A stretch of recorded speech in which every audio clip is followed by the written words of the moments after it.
All right, this is the sort of stuff that like both gets me super irritated and also relieved at the same time. I'm going to allow myself to vent first and foremost, and then I'll go into the rest of my feelings here. If you didn't know, Pat McAfee had Aaron Rodgers on today, and Aaron Rodgers basically dragged the Jets and Aaron Glenn through the dirt. We start talking, he runs out of the room. I'm like, that's kind of strange. I was like, then he comes back with the GM, and I'm like, all right. So we sit down in the office, and I think we're going to have this long conversation. I've flown across the country, and 20 seconds in, he goes, I mean, literally, I'm talking to the GM about something, and he leans to the edge of his seat and goes, so do you want to play football? And I was like, yeah, I'm interested. And he said, we're going a different direction at quarterback. And I said, and I was kind of shocked. Now, not shocked because I didn't think that was a possibility. Listen, of course, they want to move on, that's totally fine. But shocked because I just flew across country. You could have told me this on the phone. If we weren't even going to have a conversation, and this is verbatim exactly how it happened. So I said, huh? And he goes, we just want to know how you want it released, the messaging. And I said, verbatim, I don't give a shit about the message. And I said, why? And then he said, I don't want to be up in front of the room saying something and have guys looking back at you. Interesting. And I said, what does that even mean? Are you assuming that I would be in the back of the room during a team meeting undermining what you're saying? I said, you don't know me. And he said, you don't know me. And then I said, exactly, which is why I flew across the country to have a face-to-face meeting with you to talk about my experience with the Jets and to hear your vision for the team. 20 seconds in. What I thought was going to be a couple-hour meeting turned into like a 15-minute meeting, and I walked out of there. But so at that moment, that was a strange meeting for sure. There was no me pleading like, please have me on the team. No. I don't know. Well, I don't want any part of that. It was already a debacle in some cases. Listen, that whole situation was crazy. And I think even that was a little rogue by the head coach. If you're not a Jet fan, you might be saying, man, it would have been really nice for the Jets just to call Aaron Rodgers and say, we're moving in a different direction. You don't have to fly him across the country. Not even fly him across the country. He's got to pay for his own plane ticket, whatever. You know what? You can't have it both ways. It might seem petty, but you know what would have happened? He would have said, oh, you could have. Yeah, they couldn't do it in person. They had to call me on the phone. Let alone like Aaron Rodgers.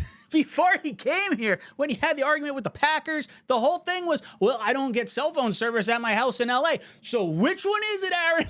Is it no cell service or you wish you got the call? I don't care. You're not our quarterback anymore. I am like so over this guy. I can't believe the roller coaster Jet fans went on with this. I was at like the highest of highs when we got Aaron Rodgers. And then, of course, Achilles night happens and then it's just a crash, burn, boom, into the ground after that. And like the whining and bitching, Karen Rodgers is the popular name that I'm seeing thrown around on the internet. And I love it. It's like a chef's kiss right now. And I'm so glad he could be someone else's problem. And we don't even know if he's going to be someone else's problem because it doesn't seem like any team's really fawning over him. The first question Aaron Glenn was asked, or asked Aaron Rodgers, according to Aaron Rodgers, was, do you want to play football next year? Or are you interested in playing football next year? And Aaron Rodgers says, I'm interested. What kind of half-ass answer is that? I'm interested. I want 100% in or 100% out. Good friggin' grief. Now that I have done venting my frustration with this, I'm relieved. I'm honestly relieved that we don't have to put up with Aaron Rodgers anymore. And like, I know we're probably not going to see a better statistical touchdown or yardage season from a quarterback in the foreseeable future right now. Like Justin Fields is not going to light you up through the air. And, you know, even if you draft a quarterback next year, you can't just turn into Aaron Rodgers. But I am just glad not to be dealing with this. The Aaron Rodgers Tuesday thing that he was doing during the season on Pat McAfee was like burning me up. And to just have this, like, let him go. This is firework. Boom. Now he's gone.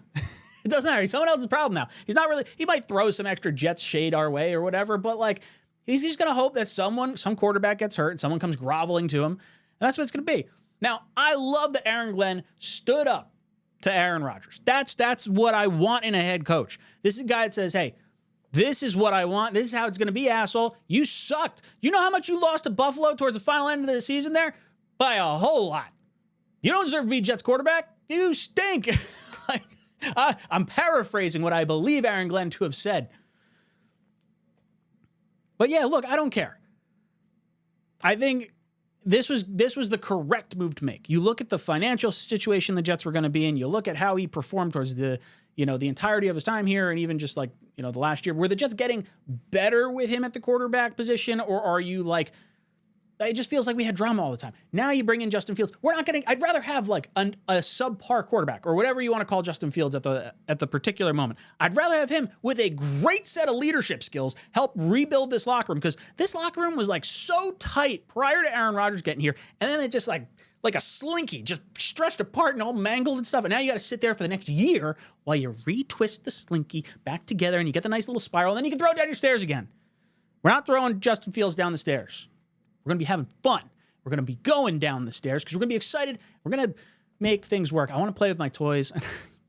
I just want the Jets to be good. Boys and girls, I want to know your thoughts in the comment section down below. If you haven't done so already, get ready for draft night. Night 1, night 2, night 3 over on Talkin' Jets channel. Myself, O'Leary, and Green Bean going to be streaming all 3 days as normal across the draft, so you get our live reactions, show the draft on screen. Yeah, it's a fun one. But guys, let me know in the comment section down below. And as always, go Jets. Jets!